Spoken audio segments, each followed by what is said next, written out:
So we really shouldn't be surprised that the European Union has rejected Chequers.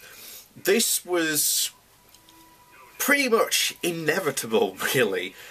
You've had the EU, who from day one, from 0 hour of Brexit being triggered, they have been incredibly clear that they will not allow the single market to be compromised. And Chequers is all trying to have the benefits of the single market but without paying for it.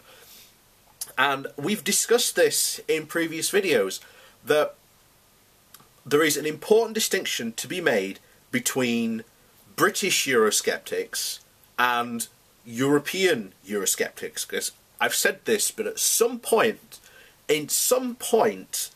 the European Eurosceptics accepted that the European Union was a good idea, and the benefits of it are something good, and that they can't deny the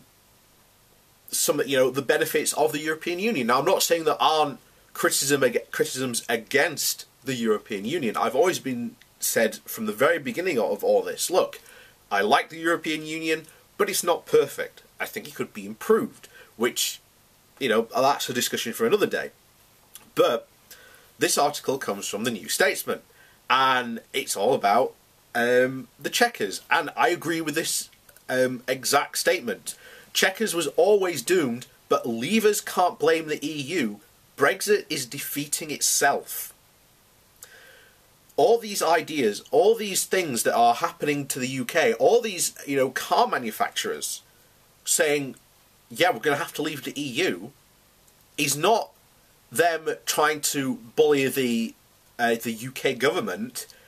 It's just an economic fact of reality, a reality that Brexiteers can't seem to accept.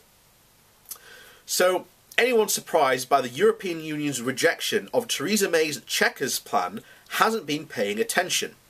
Donald Tusk, the EU president, remarked today, "We all agreed the Chequers proposal for economic cooperation will not work, not least because it will undermine the single market.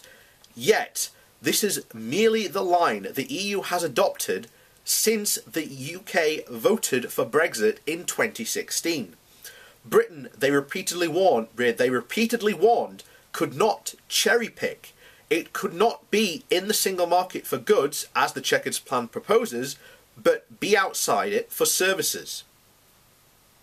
To concede otherwise would undermine one of the EU's cardinal principles, that of the four freedoms.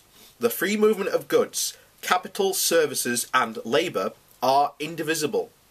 Just as one cannot be half pregnant, so one cannot partially be in the single market, where Britain is guaranteed an exemption. It would be an invitation to others to demand equivalent treatment." It was Xavier Bettel, the Prime Minister of Luxembourg, who perhaps put it best in 2016. Before, they were in and they had many opt-outs. Now, they want to be out with many opt-ins. The leavers are merely discovering what was clear all along. There is no cost, free options for the UK. Brexit cannot be delivered in terms that was promised. Britain, as the EU has repeatedly stated, can be Norway, which is high access, low sovereignty, or it can be Canada, low access, high sovereignty. What it cannot achieve is some superior hybrid of both. The problem for Theresa May is that the Conservative MPs are demanding she achieve just that, or urging the UK to leave with no deal, which May knows would be an act of national self-harm, as was inevitable. The EU is demanding further concessions, but May, with a fragile Commons majority of just 12, has no political space in which to make them, and having pledged repeatedly to avoid a hard Irish border, she cannot countenance a deal that would create one. It would be wrong, however, to blame the Prime Minister for this fate. Theresa May bungled the snap election. She inherited an already slim Tory majority, and the problem lies not in the heading of Brexit, but rather Brexit itself. Once Article 50 was triggered in March 2017, the advantage was immediately handed to the EU. There is no good deal to achieve, only variants of a bad one. Any agreement that Britain reaches will be inferior to its current terms in the EU. The UK, in Europe's size, was already having its cake and eating it. As well as membership of the single market and the customs union, Britain enjoyed a formal opt-out of the euro, the only member state other than Denmark to do so, and the borderless Schengen zone, a $5 million budget rebate and numerous home affairs opt-outs. May, like David Cameron during his failed EU renegotiation, has long believed that other member states could defy the technocratic commission and come to her rescue.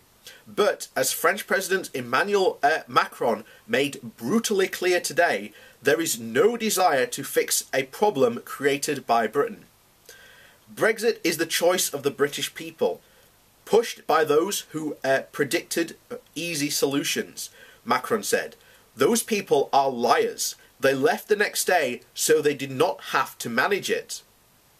Indeed, when Michael Gove and Boris Johnson had the chance to take control in the heady summer of 2016, they self-combusted. However, power would merely have taught them the lesson, paralysing the May government, that the greatest enemy of Brexit is Brexit. All the problems we are facing, around Brexit are not to do with the EU trying to punish us. The EU have been very clear since day one of you cannot cherry pick the single market.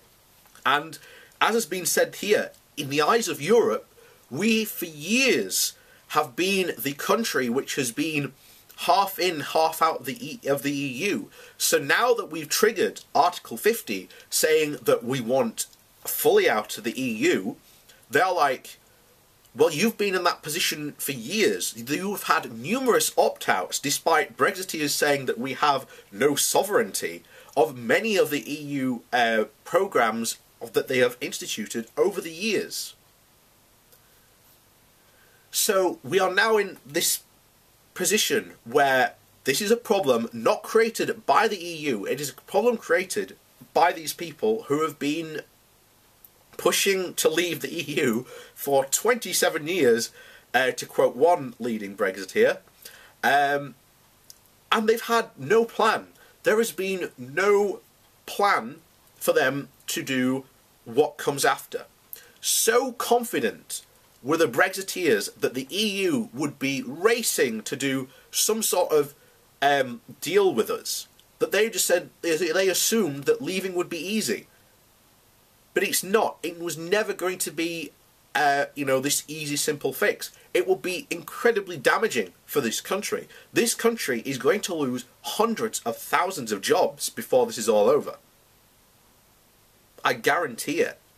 Not just in the car industry. The car industry will be gone from the UK. The UK will not have a car manufacturing industry. And here we are. All the promises of Brexit have come to nothing. And now, as people realise more and more that Brexit is not going to be this land of milk and honey, except, the hardcore ideologues, who were always hardcore ideologues to begin with, are now starting to change their mind and go, oh, Jesus Christ, I might lose my job here.